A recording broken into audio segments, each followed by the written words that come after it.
All right. Welcome to Building Beast Brands Live. I'm Rob Genovese, and I want to thank you for being here.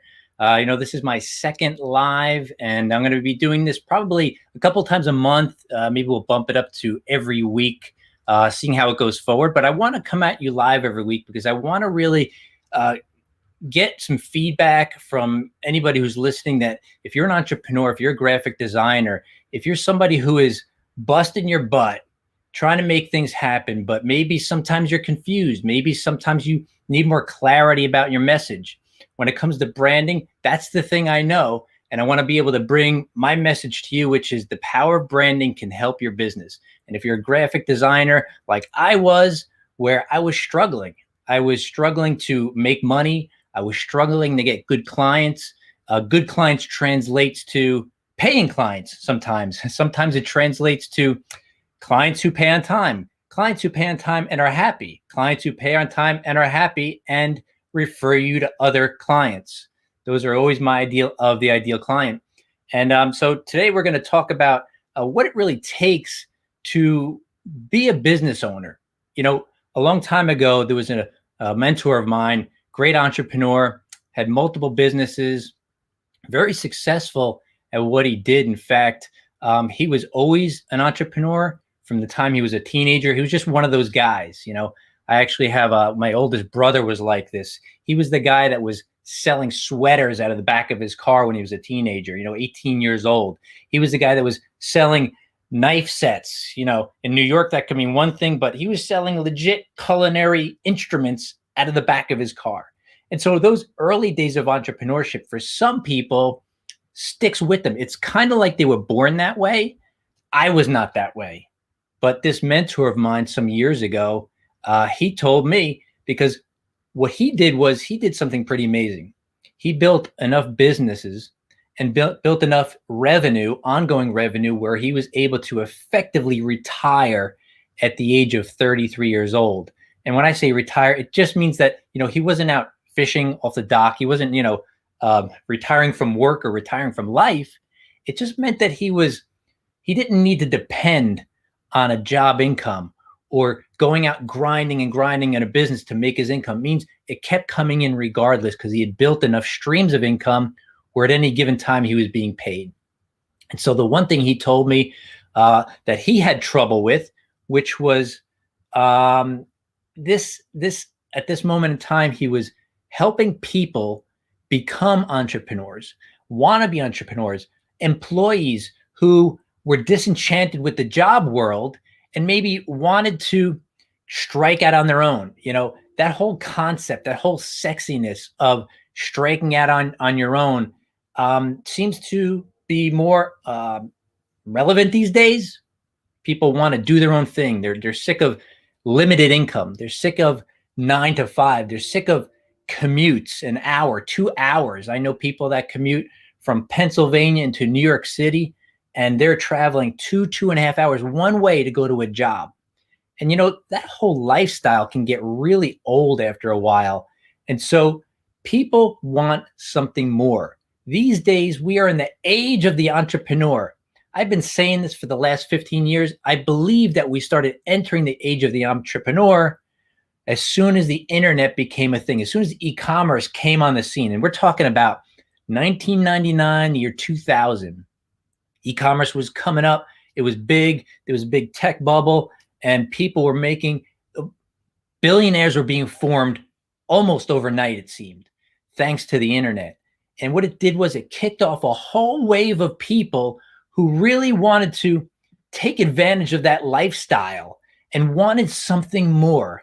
And I was like that. So this mentor I had years ago, and I just want to take a quick minute here.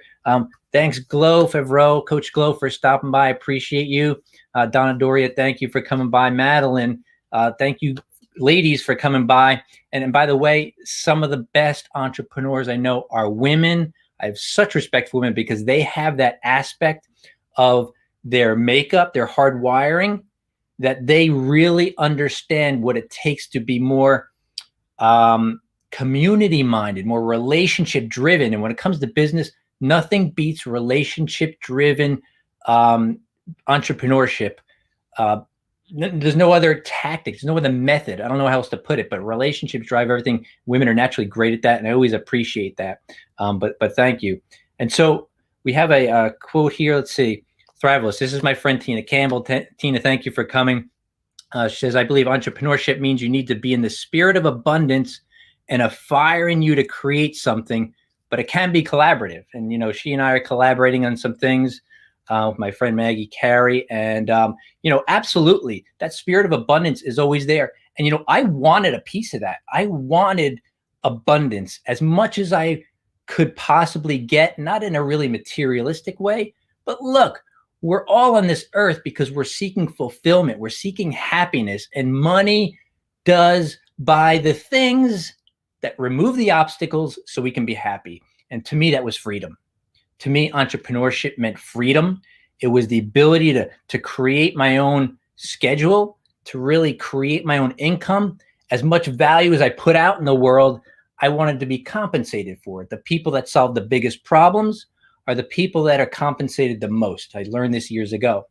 But back to the example of my mentor friend, he said the biggest challenge he has with people wanting to become business owners is not teaching them business skills, the books, the profit and loss statements, and a lot of the things that people think like business management, like it's a textbook that you get in college, which has value.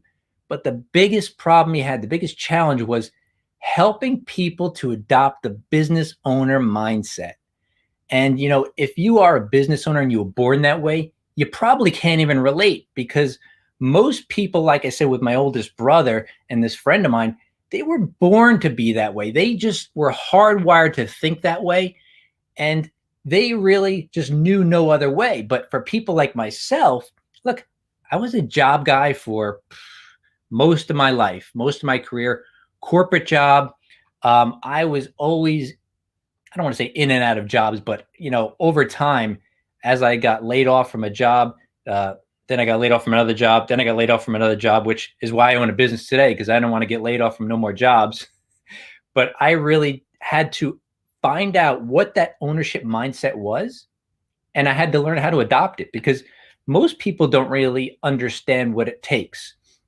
When I just want to bring up something here. This is a good illustration as to what we're talking about here. And so you've got to learn to really change how your business is in your mind. And, when we look at this thing here, we look at this guy, it's how your mind works. It's how the gears turn inside. It's how you're going to take the information given to you and process it. And so the whole idea that we are going to change the way we think comes at a real foundation. And so I want to talk about what that is. And we're now listen, I'm talking from a mindset. If you are struggling in business, if you are not really full on in business yet, maybe you're like me. I started my business while I had a job. I was building my business outside of having a 9-to-5 job. And by the way, I left my house at 7:15 a.m. and I was getting home at 6 p.m. at night. I was gone from my house, 10, 11 hours a day. And then I would go home and I would eat dinner and I would build my business. And I would build my business on weekends. Hey, Angela, thank you for coming. Appreciate you being here. She says, hey, hey, hey to you, hey to everybody. But I would be building my business on the weekends, at night, on lunch hours. If you can relate, hashtag side hustle. But I say side hustle because that's what people relate to. But to me, it was never a side hustle. To me, it was my main hustle. It just wasn't my main source of income. And look, we're talking about mindset here. So this is the thing where people go, well, what's the difference? Whether you're building your business on the side, it's a side hustle. Look, in the graphic design world, if you're a designer, if you're a photographer, if you're in the creative world, they call us freelancers. And if you had a job and you did something outside of that, you were freelancing. Understandable, because you had your full-time income and you had your gig on the side. You were freelancing. And so what that really meant was it was the thing that you did outside of the thing that you do. Well, I never liked that term because to me, freelancing was completely different from business ownership. And I saw it time and time again. I would see it with designer friends of mine. I knew graphic designers who were full time freelancers. And so, what that effectively meant was that they were getting business on their own. They were responsible for getting clients. And, freelance is essentially hired contract work. And I won't get into the details of what I believe the difference between freelancing and business ownership. That'll be another video. You tune in for that one down the road. The difference between freelance and business ownership is night and day, and it's all ownership mindset. It's the mindset. It's the mindset that makes the difference in how you approach your business, how you see yourself within the context of your business. And so the fact that I was building it on the side didn't really matter to me. So when people said, if I met a stranger at that time and they were like, hey, what do you do? I would tell them at that time it was a website and design business. And I would say to them, well, I own a website and design company. But whoa, wait a minute, Rob, but you were working a full-time job. You're working 40 hours a week, working for a marketing agency as an account executive. What do you mean you have a company? You introduced yourself as having a company? And the answer is yes. I absolutely did that because the fact is, the thing that I was doing during the day, even though it was the majority of my income, it wasn't the thing that I wanted to be known for. It wasn't the thing that was in my future. My business was in my future. And so that is a way you look at it. It's how you picture yourself inside it. It's being non-apologetic. It's saying, yeah, maybe it's not my full-time income, but it is my full-time endeavor. And by the way, hours invested does not equate to whether or not you are full-time. What do I mean by that? I mean this. So I was gone from the house for 10, 11 hours a day. So if you count my commute, the job I had, that's a 40 plus hour work week. Well, my business, I was only able to invest maybe 15, 20 hours a week, depending on how late I would work at night or how many hours on the weekend. Does that mean that I wasn't full-time in my business? No, I was full-time in my business. I say it was part-time, but a full-time effort, because when I was not in the box, when I was not in that big office building, glass, metal building, when I was not in the box, I was on fire for my business. And that whole idea of business ownership, of understanding that you are really going to put it inside you, as Tina said, there's a fire inside you that drives you. And so you have to feed that fire all the time, and you have to make sure that that's the thing that is driving you. But that's even different from what I'm talking about. The business owner mindset is more like this. It's more of like an ownership mindset. And so the difference with that is this. If you rent a house, the typical person who rents a house, how do they treat that house? I mean, I've seen people who have rented houses, they don't take care of it. And the reason they don't take care of it is because they don't own it. So that means when, something breaks, they don't fix it. That means that when something needs to be painted, they don't paint it. It means that something goes wrong, they don't pay for the bill to get it done. They'd rather it fall apart or whatever. Why? Because I don't own it. Why should I sink money into something I don't own? And that's the mindset that a business owner takes when he does own something. Is if something does break, he fixes it. If something does need replacing, he replaces it. If something does need painting, he paints it. In other words, you're responsible for this thing that you are building. Now, the problem is that it seems very simple to be able to do that. But for somebody who say is an employee doesn't necessarily take that stance. And look, how could they? We've been trained since the time we're in school is to get a good education, get a good job, and go out and succeed, right? Boom, go out the door. Be a good little employee and you'll be rewarded with a bonus, maybe. Maybe you'll be rewarded with a raise, maybe. But do as you're told inside your job description and don't do anything else. And I've even worked in places where we were not rewarded for thinking. And in fact, the whole idea was that you don't get paid to think, you get paid to do what we tell you. You know, Tina's talking about the E-Myth by Michael Gerber. And so this book, now I've read a lot of books over the years, and this book, for some reason, it was on my list for many, many years. And if you haven't read this book, The E-Myth by Michael Gerber, I read this last year for the first time, probably a little late, but nevertheless, it confirmed some things that I already knew. And that was what most people do is if they have a job and they're good at something, you say a plumber becomes very good at plumbing, right? He can sweat a pipe, with his eyes closed. And, he can, I don't know what they call it, but when they bend that pipe at a 90-degree angle, it's like a work of art. And so when they run the copper up the wall, all the valves and everything are in place, and everything's perfectly straight and perfectly aligned, and all the pipes are parallel. And he's a master plumber. And he says, well, instead of working for this guy, I see how much money he's making, and I'm busting my butt. I'm doing all the work. He's making all the money. I'm going to go out and I'm going to start my own business. I'll show him. So what does he do? He quits his job. He goes and starts a business. He calls it AAA plumbing, right? AAA, because it's better than AA, apparently. AAA plumbing. And he goes out and he gets a few clients through word of mouth, maybe friends and family. And he goes, this is great. And he's in business for about a year. And he realizes that for some reason, there's never any money in the bank. That come tax time, he never paid his taxes. He didn't pay his quarterly taxes. He doesn't really have his books. He writes it on a notepad. He has in his head all his clients. And all these things are getting to some of the particulars about running a business, some of the basics, right? But the whole idea is this. Nobody told that poor guy that when you own a plumbing business, you're not the plumber. Maybe you are in the beginning. But nobody ever told the poor guy, hey, you're not just the plumber. You're not just the guy who does the work, the task.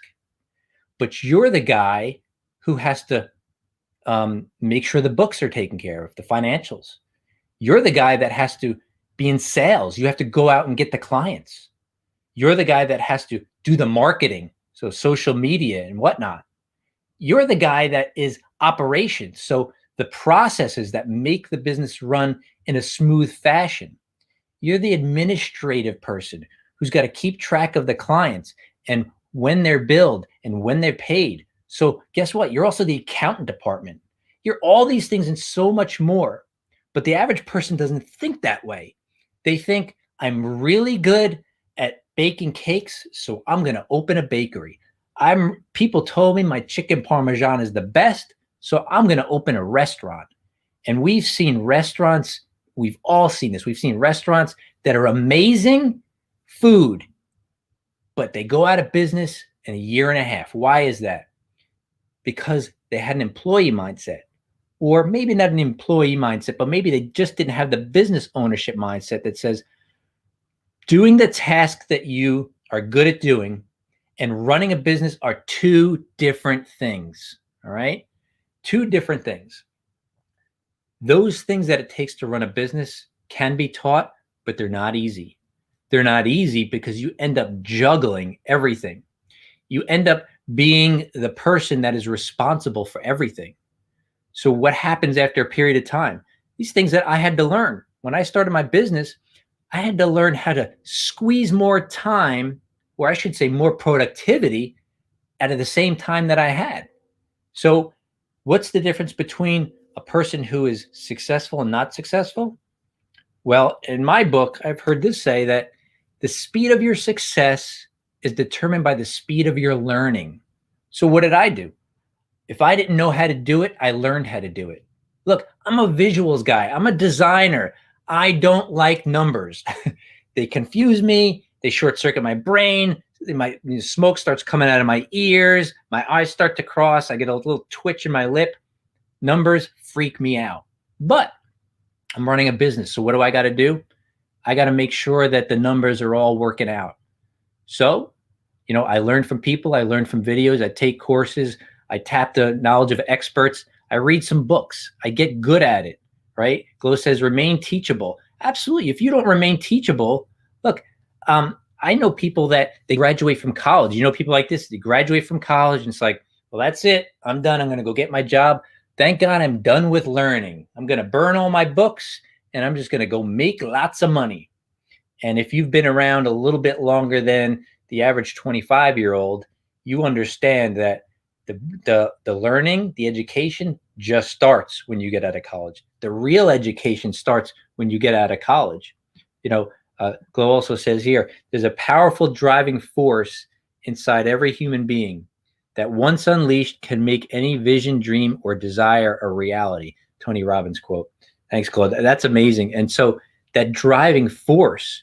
So that's a great point, Glow, because when I started the business, my desire, the reason I started it was to gain control over my life. I wanted two things out of business. I wanted the ability to command my own rate and to have flexibility of time. Those two things. So I wanted time and money, the ability to control both, right? So that was my powerful driving force. It was in me since the time I was a teenager, but I was a mess as a young man, and I didn't have a single skill that it took to even think of owning a business one day. So that took a lot of doing, and it took most of my life. But now today, being a full-time in my business, and it's doing well, it's getting better all the time. It's constantly increasing. I'm constantly up, leveling up what I'm doing, leveling up my game, adding more value. I have the ability to keep raising my prices to a certain point to be commensurate with that value, and to take on clients who need the bigger help, who have the bigger problems to solve, and I get compensated more. I get time back in my life. So the idea behind that powerful driving force, that was mine. And it's got to start there. If you don't have that powerful burning, so I've met business owners. I remember meeting a guy one time, and he said, "Oh yeah, I want to own my own business, and I want to do my own thing, and yeah, I want to make a lot of money. I want to make six figures plus." And when we taught him, and I was a part of that entrepreneur mentor of mine I talked about earlier, going back 15 years ago or so, he was teaching us, and I was a part of that team. And this guy said, what do I need to do? And, when people are new, sometimes you got to put it to them lightly. You got to kind of give them a little bit and see what they do with it. So we give him a little bit of something to do. And the next week we said, how'd it go? He said, I didn't do it. We said, why? He's like, well, I got busy, and I got family life, and, I had to wash the car, and I got a boil on my toe, and, ridiculous excuses came up. So what does that tell me? That tells me there's not enough of a driving force. To Glow's point, her quote by Tony Robbins, there wasn't enough of a driving force to get him to do those things he needed to do. In fact, one of the traits of a business owner is that no matter what the obstacles, she overcomes the obstacles. She gets around them. Here's my friend Maggie Carey. I needed the bigger help, and you helped me make it happen. Well, thank you, Maggie. Ditto. We help each other as iron sharpens iron. One person sharpens another.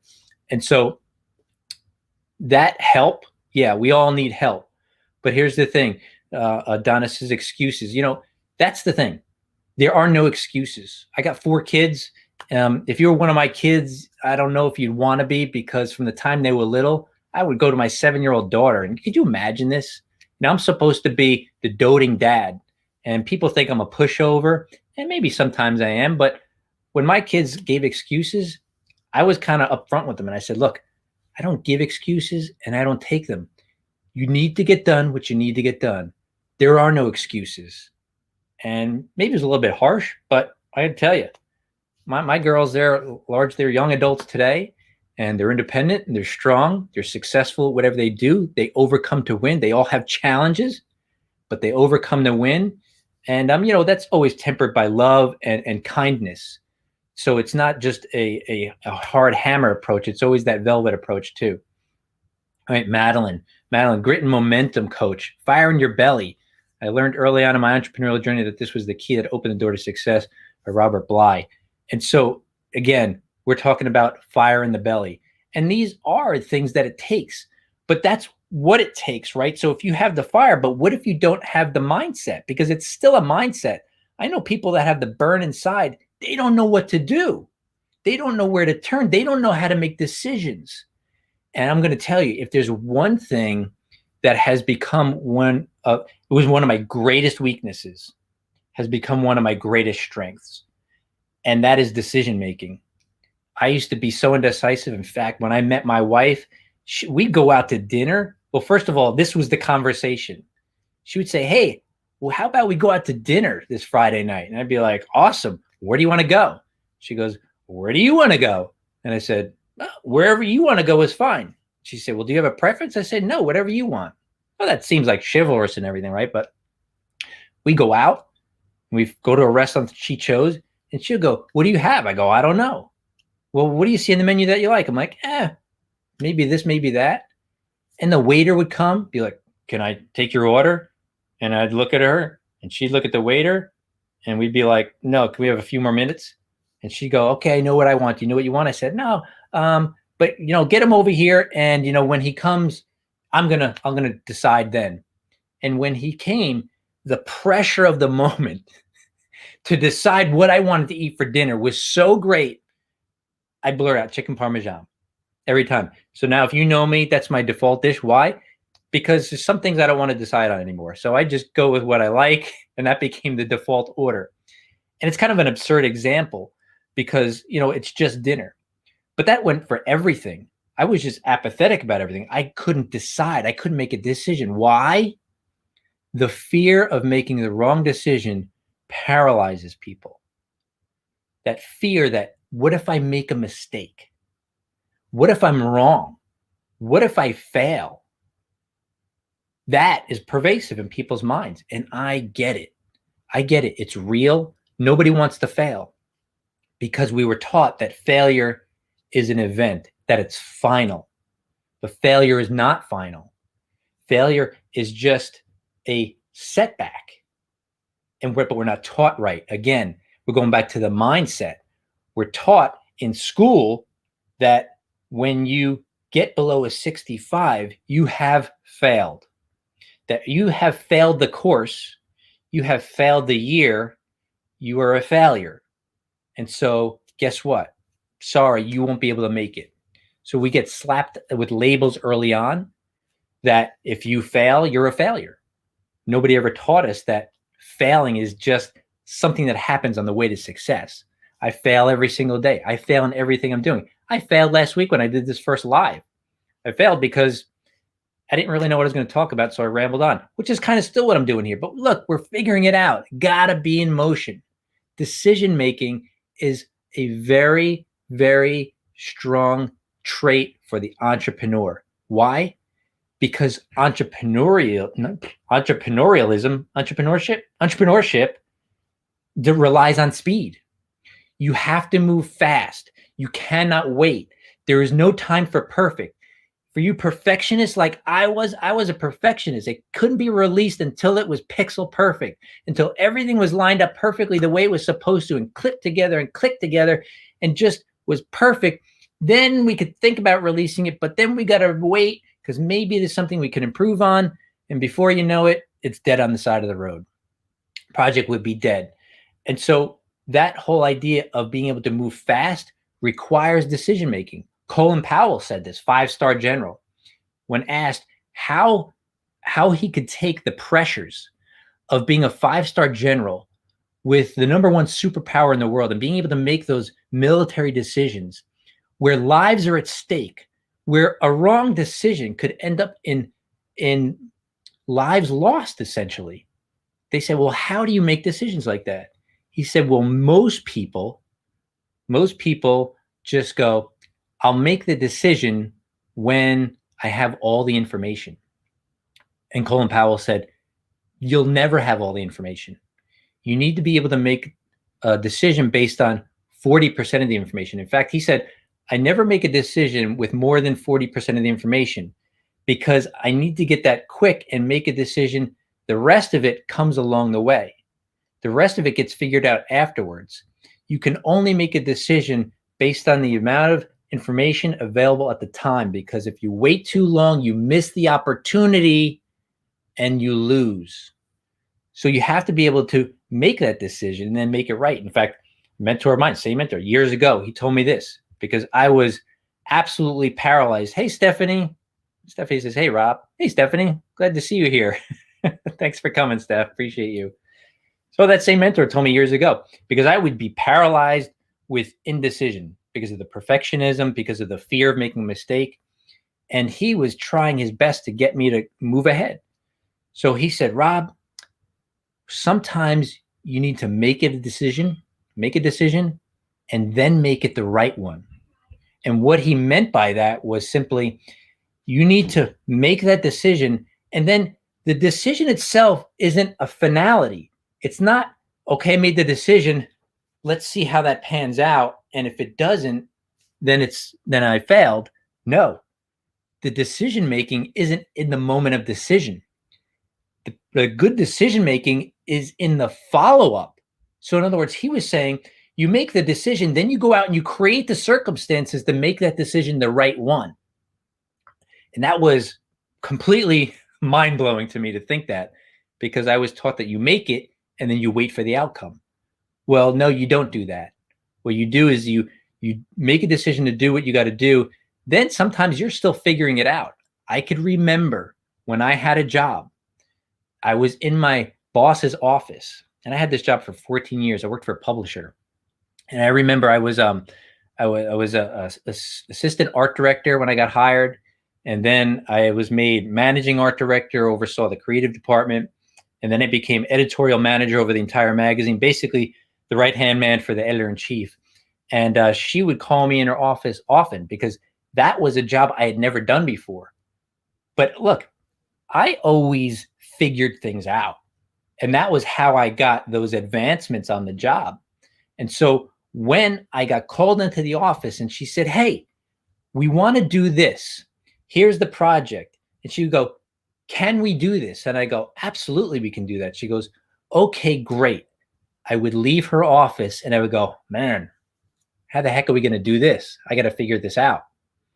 So maybe a little bit of, look, that whole idea of faking it till you make it, by the way, there's never been a bigger load of crap ever put forth. You don't fake it till you make it, right? I wasn't faking it.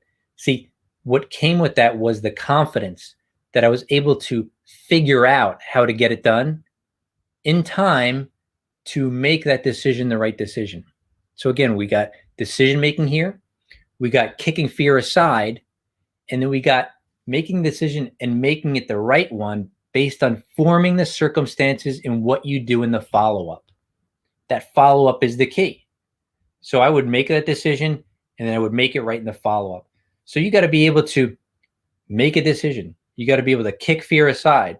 You got to be able to make that decision right with the follow-up. The follow-up was the thing, right? So these are the traits of business ownership where you start to get the idea that it's less about those hard skills of bookkeeping and how those things work inside a business, which are really important. But to me as an entrepreneur, being able to move fast, move swiftly, have ideas and execute them by making good decisions, by not being fearful. And by the way, I recognize that fear is probably the number one obstacle that any entrepreneur faces, that any person willing to take it on is facing some kind of fear. And so that fear has got to be the thing that you kick aside. Fear of what people think, fear of inadequacy, that self-doubt that creeps in, right?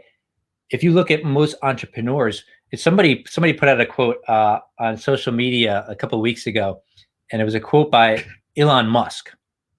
And somebody asked him, I hope this is true, but because I'm repeating it, but you know, what happened was somebody said to Elon Musk, do you have any advice for entrepreneurs who are maybe a little bit scared? Something like that. And Elon Musk said, yes, don't be an entrepreneur. The whole idea was that, look, if you are scared, if you are apprehensive, it's probably not the life for you, because it's almost an ongoing thing where we're doing things that we've never done before, right? Just pop it in the comments. If you had to do things you never thought you would have to do, but you figured it out. Maggie Carey from Master Media, she's one person that I've met lots, but she's one of the greatest examples of working hard. But man, she was just figuring things out as she went along. And I applaud her for that. She was doing everything she could to make her business work. And so that whatever it takes mentality is something that sets in. You have to do whatever it takes to get the job done. There is no asking for permission. There is no checking with anyone. There is no, well, I don't know how to do that. It's kind of like, in this age of Zoom we're in, when I see people who own businesses and they go, we need to get on a Zoom call. And they're like, I'm not so good with Zoom. I don't quite understand it.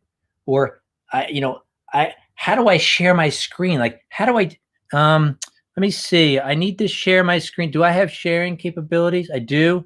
All right. How do I share? Do you see that? Does anybody see that? That's not working? And so it's like, come on, man.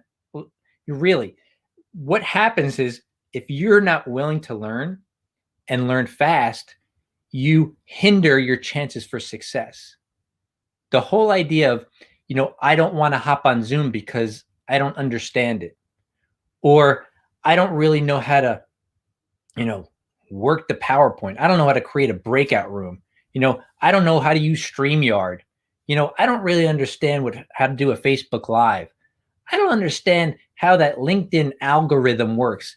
I don't really get how you actually upload a video to YouTube. Like all these things that people go, how do you do that? And when they say, how do you do the task? I just get, I start to get a little short-circuited inside, because here's the thing.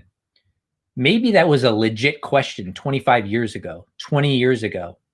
We're going on 15, 16 years, I think, since YouTube came out. So give me a hashtag YouTube in the comments if you've ever used YouTube to learn how to do something. Like, I think everybody can raise their hand at that.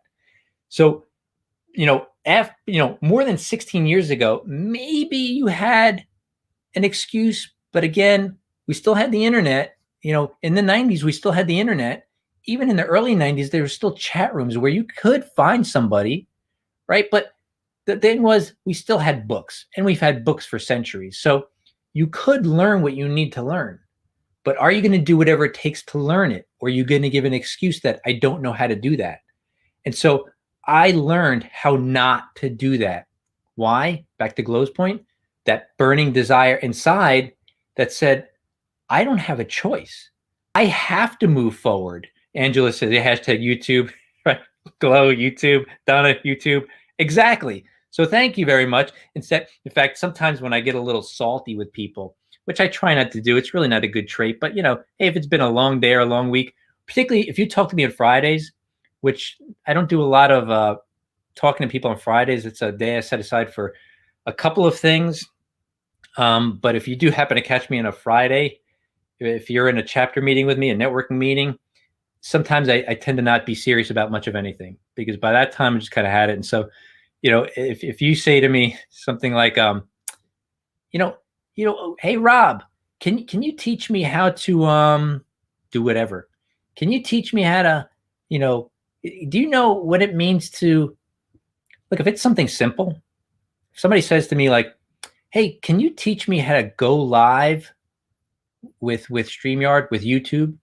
Can you show me how to do a breakout room in Zoom? Can you show me how to do that? If I'm feeling a little salty, I'll go, yeah, actually I could. Let me show you. There's this new thing that came out not too long ago. It's called Google. And if you go into your browser and you type in google.com and you hit enter, well, you get this site that comes up and there's a bar there. And if you type in your question there, how do I do a breakout room in Zoom? It's magical. It tells you exactly what to do. Maybe you've heard of this thing called Google. And, I don't say that too much anymore because I don't want to be a smart guy. But, I mean, that's the whole thing. In fact, I have family members and friends who ask me questions like that because they think I'm like a tech genius or something because I know how to use a computer, and they ask me things like that. And sometimes if they're close friends, close family, they ask me a question. It's funny because if I'm on a phone call, or if they ask me, if it's a family member inside my house, like my kids ask for another room, I go in, I Google it, and I give them the answer. They're like, "How do you know so much?" I'm like, it's a gift. I just know things. They go, "How did you know that?" I know things. Yeah, I know Google. That's what I know. Angela says, when you don't succeed, try again. Every successful person in history did not get it right the first time. You learn things along the way. I love that, Angela. Thank you. That's perfect. Especially that last part. You learn things along the way. I think that speaks to Angela's point. That speaks to people wanting to figure things out before they take action. That's like I did a couple of Facebook lives last summer, right? So I did it, but I never did a live StreamYard to YouTube before last Monday. And if you tuned in last Monday, I appreciate you. Thank you so much. It's usually my friends, but I had never done it before that. And I didn't really know how to do it. And I just did it. Because I just did it, I learned a lot after I did it. So I learned how much preparation actually should go into it. I learned how, even today, I'm learning how, have some notes, Rob, because I tend to ramble. So now we're going on 41 minutes, and you're probably like, Rob, you're all over the place. I know, forgive me. I'm learning. To Angela's point, I'm learning along the way. As I do this, I'm going to get better, and I'll have talking points in the future, and I'll be more succinct, and I'm even going to have visuals. Did you see me bring up the visual before? I went and I tried to do this, and I brought up a visual, and it didn't quite look the way I wanted to do. So I brought it up, and it was in this in the Google slides. And see, I don't know if you see this. Oh, you see this guy? He's inside the Google slides thing. So now you see that, but you could see the whole frame around it. I haven't quite figured out how to get the picture to just be the whole screen. So guess what? I don't have that many visuals here. So this guy here. I pulled this out. Thank you, Angela. That was awesome. So I pulled this guy up because this is the perception of what people think. And if you're a woman, just put like, a very smart looking woman there in the suit there. And this is everybody. If you're not an entrepreneur, if you want to be, this is your picture of what an entrepreneur is, right? Oh man, polished, looking like money. Look at, he's out there when everybody else is in that building behind him. He's out on the streets. He's moving and shaking. He's meeting people. He's styling. He's got expensive suit, expensive tie. He's got the expensive Ray-Bans on. He's got a nice leather case. He's rocking some sweet watch on his wrist there. He's got it all together. He's all alone. He's on his way to the next $1 million appointment, right? Successful, stinks of success, right? And so that's what everybody thinks it is. But what most people don't realize is if you own a business, guess what, man? It's a grind, and it is lonely, right? So here's another trademark of the business owner, the ownership mindset. It's all on you, man. It's all on you. I remember hearing a podcast some time ago, and it cued me off to something, and it was the fact that nobody's coming to help you. Have you noticed that? If you own a business, have you noticed that nobody's coming to help you? Nobody's raising their hand to go, hey, let me take all my precious time and help you achieve your dreams and goals. I mean, the only people that do that are people that you pay, right? You pay them a salary. They're called employees, right?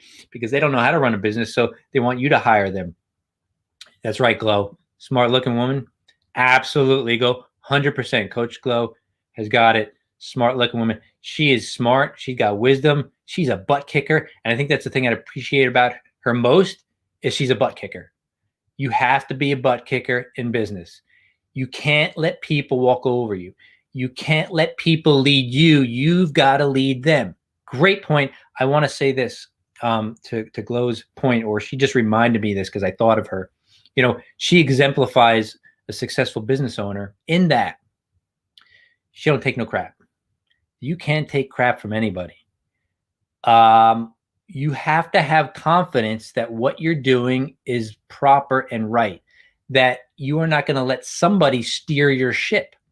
I've had people, look, I've had people want to give me advice on how I should run my business. And, I'm always respectful of people, I'm courteous, but in my mind, I've already gone somewhere else. Like if they're talking and I'm going, no, thank you. You're not in my shoes. I just go somewhere else in my head. I go to the beach. I'm sitting there in a lounge chair, big Adirondack chair with a nice drink and feeling the breeze on my face and hearing the seagulls. And that person's yammering on and on and on. Look, don't take any crap from anybody. You got to be a butt kicker. First butt you kick is your own. You've got to kick your own butt to do what you need to do. Amir Asadi's here. Amir, thank you for coming. If you learn and develop the skill of turning fear into excitement, you'll be able to control your own adrenaline to help you plow through and make it happen. Oh man, Amir, we could have a whole conversation on this. Control your own adrenaline. This is a great point. So to Amir's point, turning fear into excitement, right? I think I read this somewhere in time where there's something like fear and actually, I'm not going to go there because I don't know the exact quote, and I don't want to mess it up. But the idea here is turning that fear into excitement. So you're turning something that's negative into a positive. But when he said you control your own adrenaline, you control your own energy, right? Controlling energy is a big part of running your own business because you have to be on. You have to be able to show up at any given time, whether it's in a meeting, whether it's a face-to-face with somebody. Hey, you could be out at a store and talk to somebody, and you have to be able to be on, okay? You can't have a down day. You can't have low energy. You can't have a brain cloud.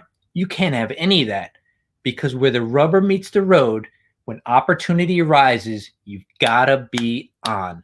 So controlling your own adrenaline. Now, some people would probably scoff at this, but I'm a low energy person. I naturally don't have a lot of energy. And I learned this. I learned this a long time ago that when you own a business, look, I'm up at 6 a.m. every morning, which is not early. I know people that get up at 5:30, 5 a.m.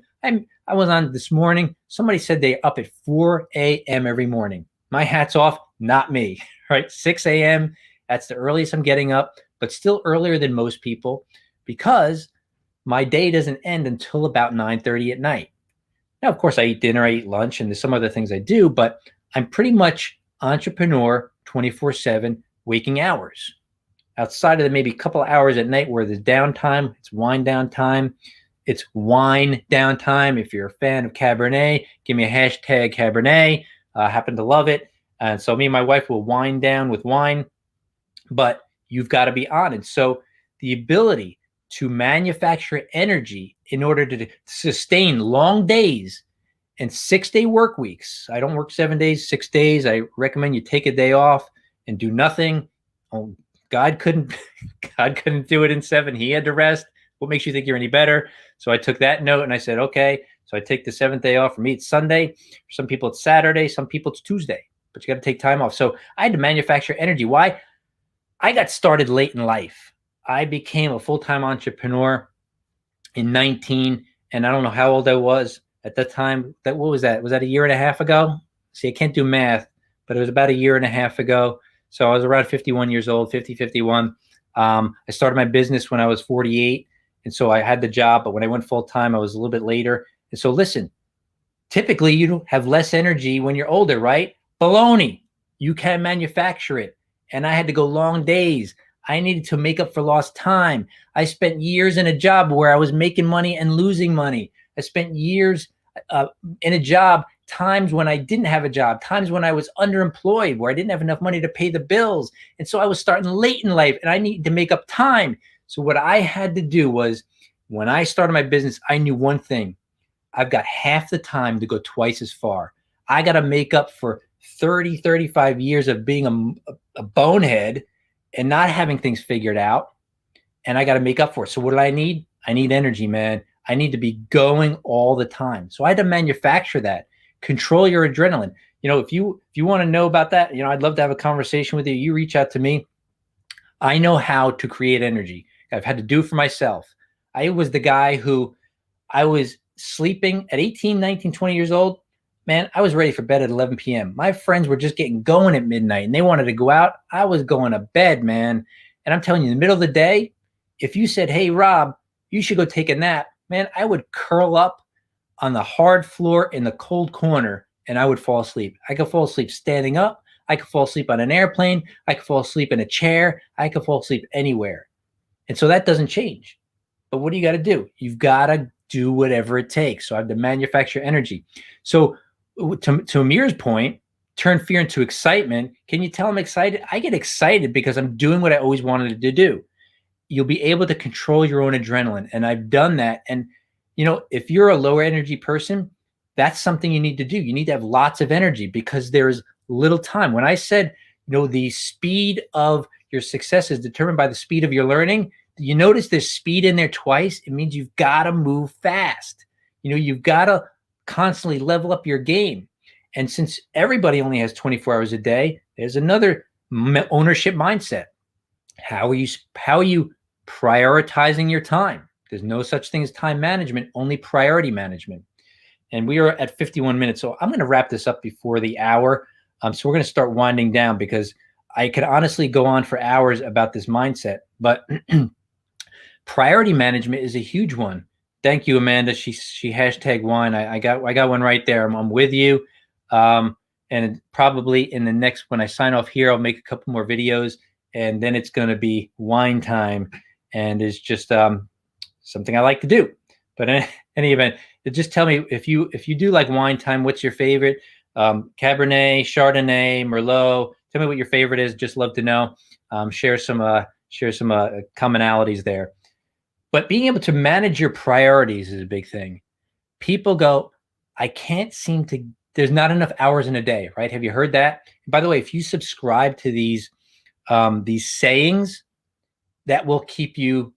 I don't want to be harsh, but it's going to be a barrier to your success because a lot of sayings that we repeat to ourselves were manufactured to be excuses on why we're not succeeding. This is not popular stuff. I'm going to catch some heat for this kind of stuff. But the fact is that you have to be able to prioritize your time and say that, look, I've got as much time in a day as anybody else. And that means that I have to make the most out of that day. I've got to prioritize that time. Suzanne's here. Hey, Suzanne, thank you for coming. Not a bonehead. Thank you. Appreciate it. Suzanne known me from way back when I was a late teenager, and she does know what kind of bonehead I was. So you're very kind. I was. So we'll just call it that. But being able to prioritize your time and do the things that need to be done when they need to be done, this is a whole skill set. This is a whole talk. If you want to hear this talk in the future, maybe on a live, because I'll probably talk more about this business ownership stuff on my lives. I don't know. It depends on what everybody wants to hear.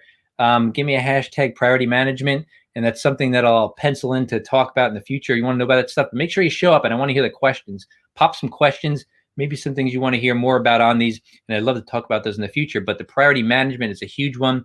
You know, we can talk about time blocking, and we were talking about this all last week in the networking groups, and people were talking about time blocking, and a lot of people are time blocking and they're using Calendly coordinated with their Google Calendar, which was one of the best hacks that somebody ever taught me last year for controlling my calendar. But when they said time blocking, and I hear time blocking, it's like, well, listen, yes, time blocking is a big key. But here's the thing. If you time block, have you ever time blocked and then suddenly there was a fire to put out, and that time you blocked out for something else now got taken with the thing that the fire started on, right? So now you're like, oh, I got to go put out this fire. I got a phone call. A client emailed me. Somebody texted me. Guess what? Here's where the rubber meets the road once again. You time blocked, which means that you block out time for one activity and you stick to it. That means that if something else demands your attention, you got to have the guts to be able to go, no.